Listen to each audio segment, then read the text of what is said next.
बस खुद दुआ कराते जाएंगे तो वो आपके ऊपर बात खुलती जाएगी। ये सेल्फ एक्सपीरियंस है, ये तन बीती है, जग बीती नहीं है, कोई बयान नहीं है। मेरे लेक्चर्स आपको शायद कोई फ़िक्रा, कोई बात ऐसी कोई आपको डायरेक्शन दे। मुख्तलिफ़ किस्म के लोग होते हैं, तो मुख्तलिफ़ चैनल की रूहें हैं, लेकिन जब तक वो आपकी अपनी तनबीती नहीं होगी, प्रैक्टिकल से नहीं गुजरेंगे, उस वक्त तक बात नहीं समझ आएगी।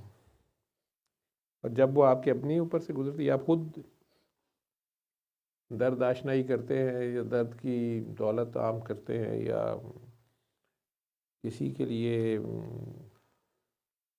आसानियाँ पैदा करते हैं, और खालिस अल्लाह की खातिर आप अल्लाह की मखलूक से प्यार करते हैं, वो जो एक्सपीरियंसेस हैं और उसमें फिर उसकी जो मदद आपको जगह जगह नज़र आती है। और ऐसे ऐसे एक्सपीरियंसेस आगे से आपके अपने भी होते हैं, जिन्हें आप दुआ करा रहे थे उनके होते हैं।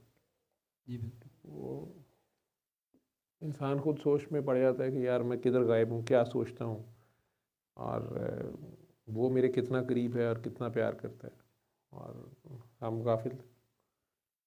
इतना ही है, आगे बताते हैं। चलो। ठीक।